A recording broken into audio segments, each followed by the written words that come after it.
The sinkhole. Ethan wiped sweat from his brow as he trudged through the dense Florida swamp.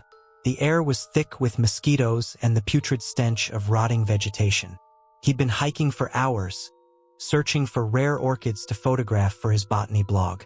As the sun began to set, casting long shadows through the cypress trees, Ethan realized he was hopelessly lost. His phone had no signal, and his water supply was running dangerously low.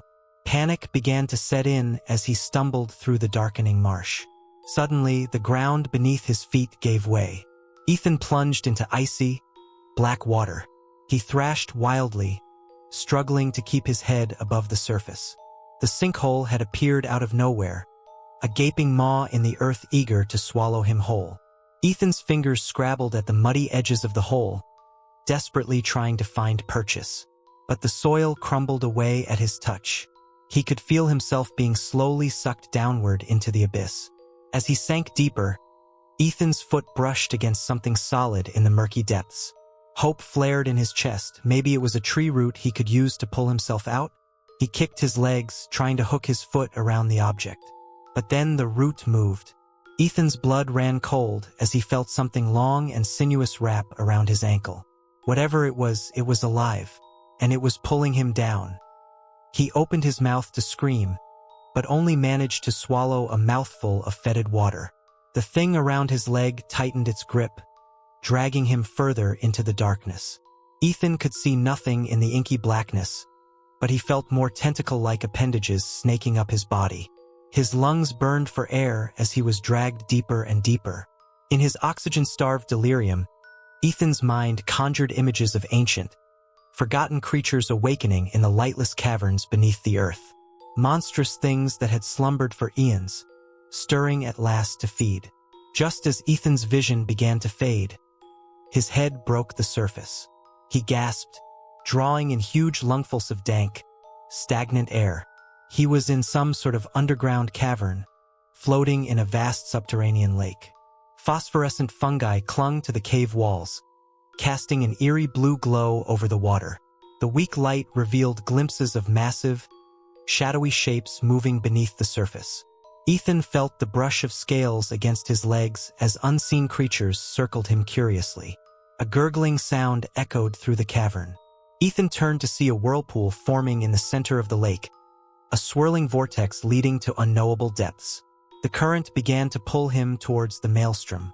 As Ethan was drawn inexorably towards the whirlpool, he saw other things being sucked into its maw. Branches, rocks, and... were those bones? Human bones, bleached white by untold years in the darkness. Ethan screamed as he was pulled into the vortex, the sound of rushing water drowning out his cries. Round and round he spun, being drawn ever downward. Just before he was sucked under completely, Ethan caught a glimpse of something rising from the depths to meet him. A vast, pale shape, ghostly tendrils, rows upon rows of razor-sharp teeth. Then darkness consumed him, and Ethan knew no more. Days later, search and rescue teams scoured the swamp, looking for any trace of the missing hiker. They found nothing, no tracks, no equipment, no body. It was as if Ethan had simply vanished into thin air. But late that night, as the rescue teams made camp, they heard a sound drifting through the trees. A voice calling weakly for help. It seemed to be coming from everywhere and nowhere at once. One of the searchers could have sworn he saw something moving in the shadows between the trees. A pale, emaciated figure, its skin hanging loosely from its frame. But when he shone his flashlight in that direction, there was nothing there. The voice faded away, leaving only the nocturnal sounds of the swamp. And in the morning, the search teams found a new sinkhole had opened up overnight, right in the middle of their camp. The frequency. Dr. Amelia Reeves adjusted her headphones, fingers flying over the keyboard as she fine-tuned the radio telescope sensors. For months, she'd been tracking an unusual signal from deep space, a repeating pattern that defied natural explanation. Tonight was different. The signal was stronger than ever, pulsing with an almost frantic urgency. Amelia's heart raced as she realized this could be the breakthrough she'd been waiting for her entire career, proof of extraterrestrial intelligence. As she worked to isolate and record the signal, A piercing screech tore through her headphones. Amelia yanked them off with a cry of pain, her ears ringing. The monitors flickered and sparked, plunging the observatory into darkness. When emergency power kicked in, Amelia found the equipment fried beyond repair. Months of data, gone in an instant. But as she stared at the blank screens in dismay, she realized something was very wrong. The ringing in her ears hadn't stopped. If anything, it was getting louder. And it wasn't just noise. There was a pattern to it, a complexity that tickled at the edge of comprehension. Over the next few days, Amelia's colleagues grew concerned. She was distracted, irritable, claiming she couldn't focus over the constant noise in her head.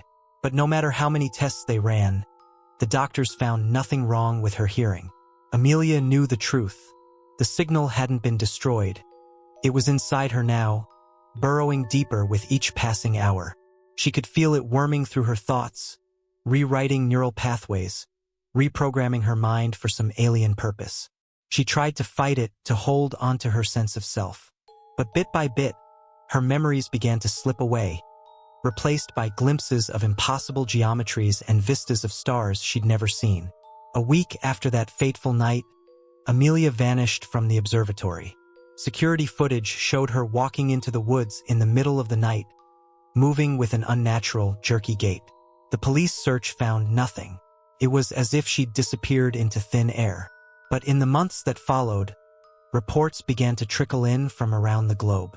People hearing strange signals in the static of their radios, electronic devices behaving erratically, and sightings of a gaunt, wild-eyed woman on the fringes of civilizations, babbling in an unknown language and building bizarre structures of metal and wire.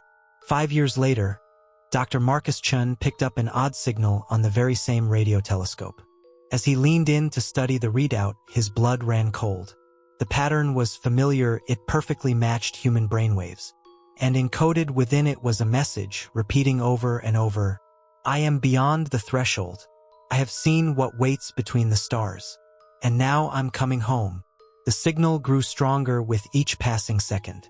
And in labs and observatories around the world, headphones began to shriek. The hunger season.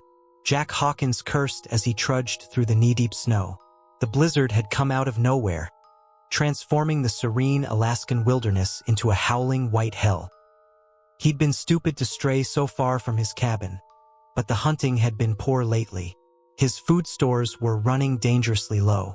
As the temperature plummeted and visibility dropped to zero, Jack realized he was in serious trouble. He couldn't see more than a few feet in front of him, and the familiar landmarks he relied on to navigate were hidden beneath the swirling snow. Just as panic began to set in, Jack spotted a dark shape looming ahead. He stumbled towards it, praying for shelter. As he drew closer, he made out the silhouette of a large cabin far bigger and more solidly built than his own humble shack. Relieved beyond measure, Jack pounded on the door. No answer. He tried the handle and found it unlocked. Desperation overriding caution, he pushed inside. The cabin was dark and cold, but still a welcome respite from the raging storm. As Jack's eyes adjusted to the gloom, he noticed something odd. The furniture and decor seemed old, antique, even like stepping back in time 100 years. But strangest of all was the silence. Even with the howling wind outside, he should have heard the crackle of a fire, the ticking of a clock, something. Instead, there was only a heavy, oppressive quiet that seemed to swallow all sound. Jack's unease grew as he explored further. The kitchen was well stocked with preserved foods, yet a thick layer of dust covered everything. In the bedroom, he found clothes laid out as if someone had been in the middle of dressing, but abandoned the task midway. It was almost as if the cabin's occupants had simply vanished into thin air. As night fell and the storm showed no signs of abating, Jack resigned himself to spending the night. He lit a fire in the hearth and heated up some of the canned food he'd found. As he ate, he couldn't shake the feeling of being watched. Sleep came fitfully.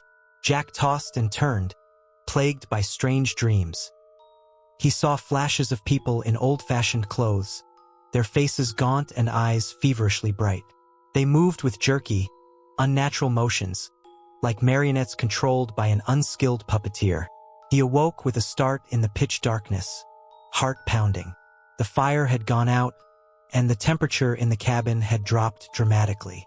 As Jack fumbled for matches, he heard it, a soft scraping sound, like fingernails dragging across wood. Suddenly, a match flared to life in his trembling hands. In that brief moment of illumination, Jack caught a glimpse of something that turned his blood to ice. A face inches from his own, pale, emaciated, with eyes like black pits and a mouth stretched impossibly wide in a rictus grin. The match went out, plunging him back into darkness. Jack screamed, scrambling backwards. He collided with something cold and yielding. Not the cabin wall, but what felt horribly like dead flesh.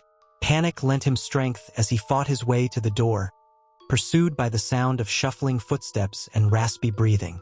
He burst out into the snow, not caring about the still raging storm. Anything was better than what lurked inside that cabin. Jack ran blindly through the woods, branches whipping his face. He glanced back once and immediately wished he hadn't. Pale, elongated forms loped after him through the trees, moving with a speed that defied their emaciated appearance. As he fled, the truth dawned on Jack with horrible clarity. He knew the stories the local Inuit elders told, tales of the Wendigo, spirits of hunger and winter that possessed humans, driving them to cannibalism. He'd always dismissed them as superstition. Now he understood. The cabin was a trap, and he'd walked right into it. Those things behind him, they'd once been human, trapped by the endless winter, driven to unspeakable acts to survive. And now they hungered for fresh meat. Jack ran until his lungs burned and his legs gave out. As he collapsed in the snow, he heard them drawing closer. The storm began to die down, and in the faint moonlight, he saw dozens of dark shapes emerging from the trees. They circled him slowly, their breaths steaming in the frigid air. Jack closed his eyes, waiting for the end. Instead, he felt cold hands grabbing him, lifting him up. They weren't going to kill him, he realized with dawning horror. They were taking him back to the cabin, back to an eternity of hunger. As they dragged him away, Jack's scream was lost in the howling of the wind. And somewhere in the distance, another unsuspecting traveler spotted a welcoming light in the wilderness.